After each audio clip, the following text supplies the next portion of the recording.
Morning, friends. This is Ash here doing another general election update.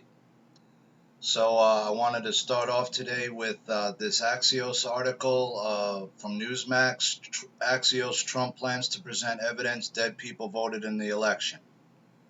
President Trump's team has assembled recount teams in key battleground states and plans to present evidence that Democrats were using dead people to steal electoral college votes from the president.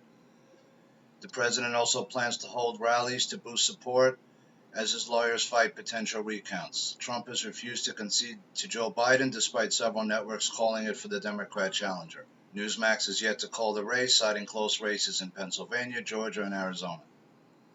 Biden's lead over Trump has narrowed to 16,952 as of Sunday afternoon, according to voter data. That's in Arizona. Yeah, I was going to report on that later, but actually, I believe it's the Arizona number. I'll look into it a little later. Trump has key players in place to battle the results in court, including Doug Collins in Georgia, Corey Langhofer in Arizona, and Porter Wright's Ron Hicks in Pennsylvania. We want to make sure we have an adequate supply of manpower on the ground for man-to-man combat, one advisor told the news. Accordingly, Trump's team will send out regular press briefings, releases on legal action, and obviously things like talking points and booking people strategically on television. All right, so interesting. That's voting with dead people is one of the oldest scams in the book besides stuffing the ballot box. One of the other scams they used to do way back in New York in the old gang days was uh, when there was really no rolls and you just walk in and vote. You just take a guy's beard and you shave his beard and then he'd vote again and then you alter people's appearance. So these are some of the oldest scams that are around, in terms of voter manipulations. I wanted to cover this article that I found very interesting, and this is WilliamBriggs.com. He's a statistician to the stars. He's a very high-level statistical person. And the article is Two Statistical Curiosities That Allowed Biden to Pull Ahead in Pennsylvania. Please share update with Benford's Law Criticism. So this gentleman was asked to examine the Pennsylvania votes. That work is ongoing. I'm showing here with permission the one analysis I found most curious. This is official county level timed voting data that started at 11/4/2020, 11 o'clock, a day after the election, to 2020, 11/7, 11/29, which is Saturday night. That is, these are all late vote counts. They start county by county where the vote left off on election night. This is a picture of the running totals by the time the votes were added, summed across all counties during those time periods. They do not start at zero, but at the totals given after election night. So we could see here that Trump decreased 9,867 votes on 11/4, minus 7,000 in Chester, minus 2,900 Bucks, minus 1,000 Allegheny. Biden increases 27,396 votes, 11/6/2020, two consecutive reporting times, all Philadelphia. So, that's possibly how they pared that lead down because it was so massive. It was hundreds of thousands of votes. And what other people are saying is that, why did you stop the count? Well, that's why. I'm assuming because they saw that, whoa, he's way ahead in some of these. We got to do something. We got to get on, and start getting these ballots injected or doing something because he's way ahead and we're going to lose these particular states. And Pennsylvania is the most crucial.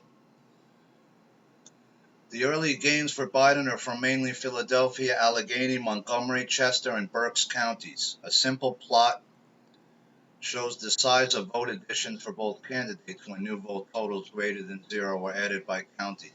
All goes well for Trump until 11/4/2020 when he loses just under 10,000 votes, but curiously from three different counties simultaneously. Allegheny, negative 1,000, Bucks, negative 2,900, and Chester, negative 7,000.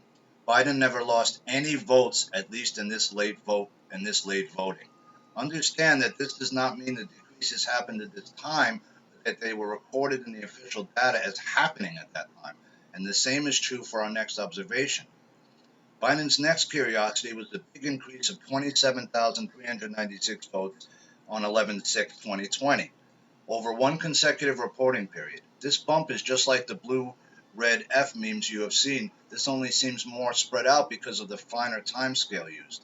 These two curiosities account for a 37,000 vote swing for Biden. Biden's total as of the end of this data was 3,344,528, and Trump's was 3,310,326. Biden therefore won in this data set anyway by 34,202 votes. Biden could not have pulled ahead without the curiosities noted above. There is more to come. Stick around. Benford's law is only useful in uncovering multiple and ongoing instances of cheating, as in somebody consistently cooking financial books. As I showed above, assuming the curiosities are cheats, it only took 2 instances to tip the balance. Benford's law will never pick this up, never.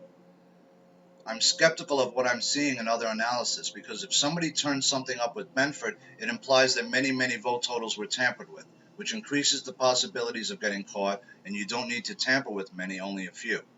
So as you can see, it only takes 2 little small things to really start to affect the vote total. You don't have to change everything. You just have to change some of the stuff. Sorry, there's some background noise, guys. Hope you're not picking it up. I wanted to cover this next. New Judicial Watch study finds 353 U.S. counties in 29 states with voter registration rates exceeding 100%. This is from October 16, 2020, guys. So as you can see, there's a large 1.8 million extra registered voters. Judicial Watch announced today that a September 2020 study revealed that 353 U.S. counties had 1.8 million more registered voters than eligible voting age citizens. In other words, the registration rates of those counties exceeded 100% of eligible voters. The study found 8 states showing statewide registration rates exceeding 100%: Alaska, Colorado, Maine, Maryland, Michigan, New Jersey, Rhode Island, and Vermont. So as you can see, there's a lot of states, there's a lot of extra votes out there, and a lot of these states, they never clean their voter rolls. And, my opinion is that's on purpose, because it's not that hard to do, and they were warned by, Judicial Watch was going around before the elections for a long time, asking states, telling states like California and others that had massive voter rolls full of dead people that weren't cleaned out to clean their rolls, and I'm assuming most of them never did. The September 2020 study collected the most recent registration data posted online by the states themselves. This data was then compared to the Census Bureau's most recent 5-year population estimates, gathered by the American Community Survey, ACS, from 2014 through 2018. ACS surveys are sent to 3.5 million addresses each month, and its 5-year estimates are considered to be the most reliable estimates outside of the decennial census. Judicial Watch's latest study is necessarily limited to 37 states. So you can see this is a very extensive study here. And let's look down here. Colorado, earlier this month, Judicial Watch sued Colorado over its failure to comply with the National Voter Registration Act. In Judicial Watch's new study, 42 Colorado counties, or 2/3 of the state's counties, had registration rates exceeding 100%. Particular data from the state confirms this general picture, as the complaint explains a month-by-month comparison of the ACS 5-year survey period with Colorado's own registration numbers for the exact same months shows that large proportions of Colorado's counties have registration rates exceeding 100%. Judicial Watch earlier this year also sued Pennsylvania and North Carolina for failing to make reasonable efforts to remove ineligible voters from their rolls as required by federal law. The lawsuits allege that the 2 states have nearly 2 million inactive names on their voter registration rolls. Judicial Watch also sued Illinois for refusing to disclose voter roll data in violation of federal law. The new study shows 1.8 million excess or ghost voters in 353 counties across 29 different states. So as you can see, we have a huge problem. Many of these states never cleaned out their voter rolls. They never made an attempt to figure out how many people, are on the rolls that are dead. And then when the elections come around, it's a very simple way to inject votes for one side. And that's why Judicial Watch was doing this. A lot of these democratically run states and some others, they refuse to comply. I wanted to cover this other article here real quick. It's from the National Pulse. Analysis of votes cast for Joe Biden and turnout itself in Pennsylvania reveal a host of statistical and historical anomalies that favor the Democratic candidate's chances of winning the presidency. And this is a kind of lengthy article here, but you can go check it out yourself, and I'll leave the links in the video later. There was two reports here, over 10 pages of statistical analysis of raw Pennsylvania voter data appear to signal election irregularities, virtually all boosting Biden's vote count in the critical state. In other words, every single anomaly that showed up helped Biden. And this is a little bit small. I'll try to make it a little bigger here. This report looks at Pennsylvania county voting 2008 to 2020. One data set has 67 rows with one row for each county. The first few rows are given here. So you can see this is Adams, Allegheny, Armstrong, and Beaver counties. And this shows Obama's vote count totals 2008, Obama 2012, Clinton 2016, and then Biden's total. And in every single instance, Biden gets more votes than any of the others did, which I find incredibly hard to believe. In Allegheny, he had 396,000. You see that Clinton only got 367, Obama 352, Obama in 2008 373. So he beat Obama's best numbers. He beat him in Armstrong. It looks like Biden was a little bit down, but he's way ahead in almost every one of these. So the question is, how does that happen, right? This report is in the form of text describing a question of interest, a figure in discussion. In the current data set, several counties have noteworthy characteristics. Both counties are heavily Democratic, 58% and 76%. Allegheny County has votes for Biden, 32,000 above the average vote counts for Obama 2008, Obama 2012, and Hillary 2016. Curiously, Philadelphia, 31,000 votes below the average of the previous three presidential elections. Both counties are unusual. So you can see there's a lot of voter inconsistencies in the data here. And we have dead people. We have many states that have refused to update their voter rolls. We have ballots that may have been injected into the process that we don't know about. Excuse me. Just a quick thing on Michigan. Michigan lawmakers issued a subpoena to election officials during Saturday hearing from Just the News by Alex Nitzberg. Michigan State Legislature in a Saturday hearing of the House and Senate Oversight Committee issued a subpoena to election officials seeking documents pertaining to the state's election process. Subpoena came as GOP legislators launched an investigation into what they claim to be potential election irregularities. So you could see that there's a bunch of lawsuits going to be filed this week, and also Rudy Giuliani has said that he's probably going to be filing maybe as many as 3, maybe 4 or more lawsuits in different states here. Also very interesting, pertaining to the Dominion program, ballot counting program. Nancy Pelosi's chief of staff is chief executive, and Diane Feinstein's husband is a major shareholder at Dominion Ballot Counting Systems. And I had seen some people reporting on this yesterday. Sidney Powell, who's amazing, was on Maria Bartiromo's show. She unloaded on a monstrous amount of Democrat voter fraud in the 2020 election. But during the discussion, Maria Bartiromo dropped a bomb as well. During her discussion with Sidney Powell, Maria Bartiromo shared the following about the firm that runs the application used in Michigan, where thousands of Trump votes were switched to Joe Biden. Maria Bartiromo: I've also seen reports that Nancy Pelosi's longtime chief of staff is a key executive of that company, Richard Bloom. Senator Feinstein's husband is a significant shareholder of this company, and you can go check out the full interview. It's down here, but I think it's fairly lengthy, but maybe we should watch it. Trump's legal team in contesting this election. Sydney, we talked about the Dominion software. I know that there were voting irregularities. Tell me about that. That's to put it mildly. The computer glitches could not and should not have happened at all. That is where the fraud took place, where they were flipping votes in the computer system or adding votes that did not exist. We need an audit of all of the computer systems that played any role in this fraud whatsoever. And, you know, Joe Biden had it right. He said that he had the biggest voter fraud organization ever, and he didn't need people's votes now. He would need people later. They had this all planned, Maria. They had the algorithms. They had the paper ballots waiting to be inserted if and when needed.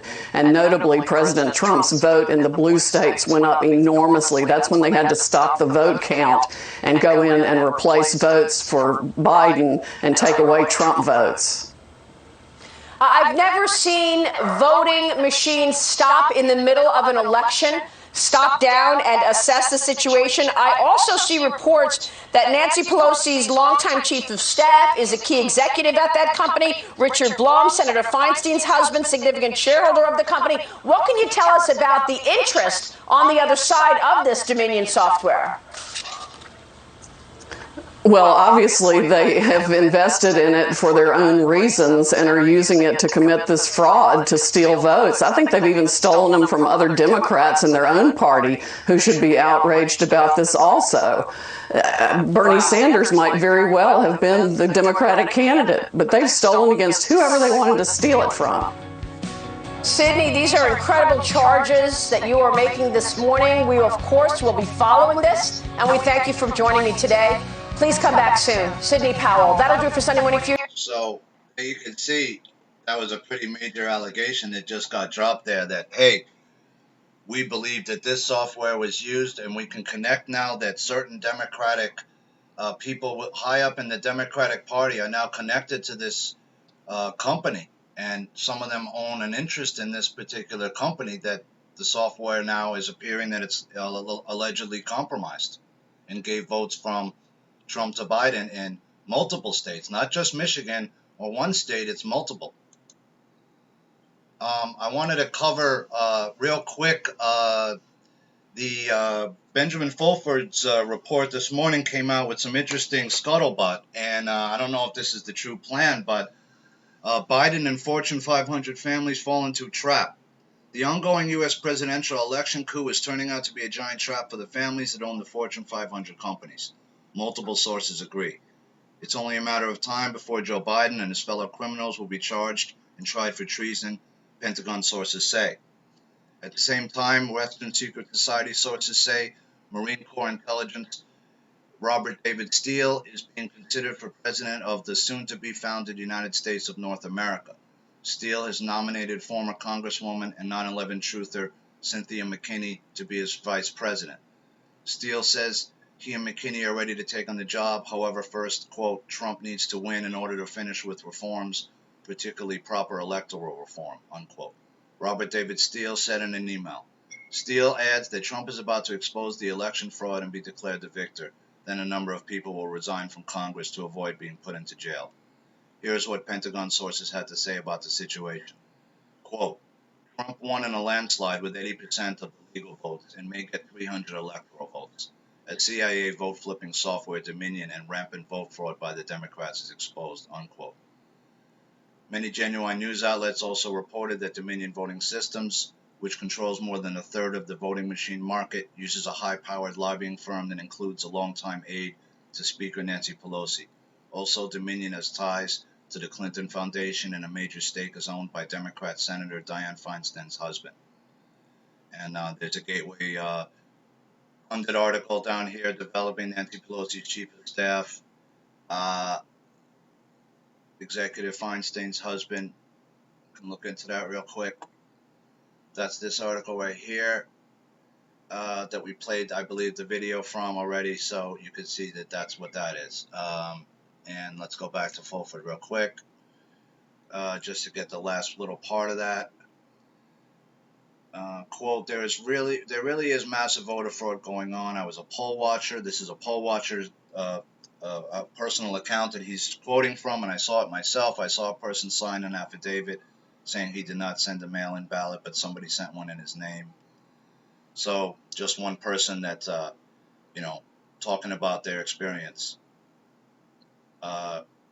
And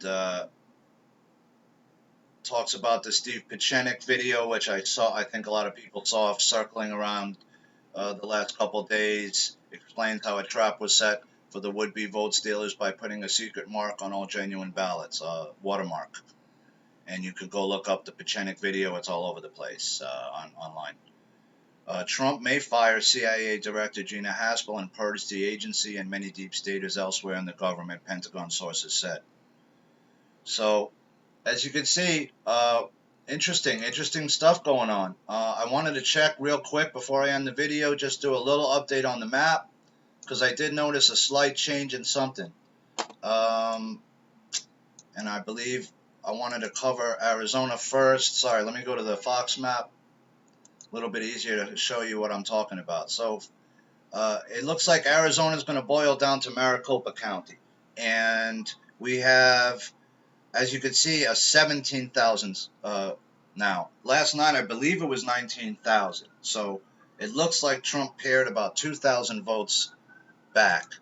And if we go inside, the only thing we're really waiting on, and the main thing that's going to matter, is Maricopa. And you can see that it's super close. It's a 47,000 vote difference. Now, the rumor I heard was that they found a lot of votes hidden away somewhere, stashed in a, who knows? There's so many different stories going on. But the point is there enough fraud in Maricopa, or were there lost ballots, or, this looks like it's headed for a possible recount also now, Arizona, because it's so close. So we'll have to see how close that ends up being, or if Trump does have the votes to come back. Because every other county you could see he's up big.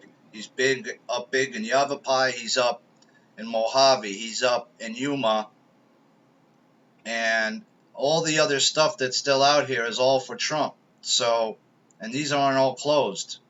Pinal is 98%. He's got votes left in Maricopa. There's votes left in Yavapai. There's votes left in Mojave. There's still 95%. So there's 5% left there.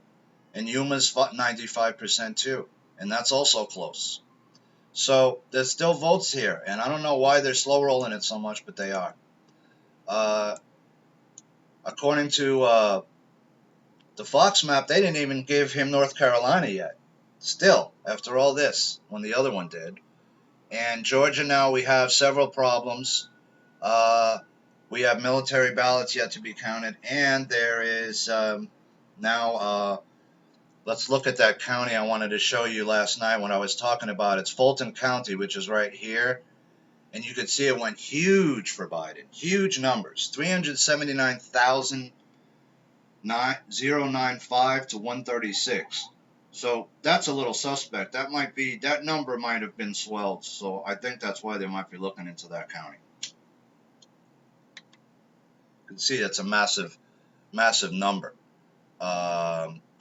So we'll see how that plays out. But that's the county in question here. It's called Fulton County. You can see it right here. It's a kind of squiggly and long, fairly large county actually compared to some of the others. But so we'll see how that plays out, guys. Multiple lawsuits. That's also the thing. There's a bunch of lawsuits going to be filed this week by Giuliani's people. I'm assuming Pennsylvania would be one of those. You see here, we got, what is it, about 46,000 spread, something around there. 99% in. Massive amounts of voter fraud in this state, for sure. Now, I just wanted to end with this real quick, since I'm a New Yorker. New York never closed. New York is still open. And now when I was looking at this on the New York Times, they had Biden's total at well over 4 million. But this doesn't have that total. This has an 800,000 vote spread almost, or 9. Yeah, this isn't that far apart. And I was wondering why Trump was saying that New York's in play. Maybe it is in play. I don't know yet. But I don't know why they're slow rolling this. They're only 80% counted. So we'll see how that plays out. And I don't know if New York used Dominion. I think one of the states up here did like Jersey or something. So we'll have to see, you know. And New York is another state that could also have a lot of dead people on the rolls. You know, so it's a big state. There's a lot of people, lot of counties. So with that, I just want to say thanks to everybody for watching my vids. And as any more info comes out, I'll be updating as we go. I wish everybody have a great day. Thanks.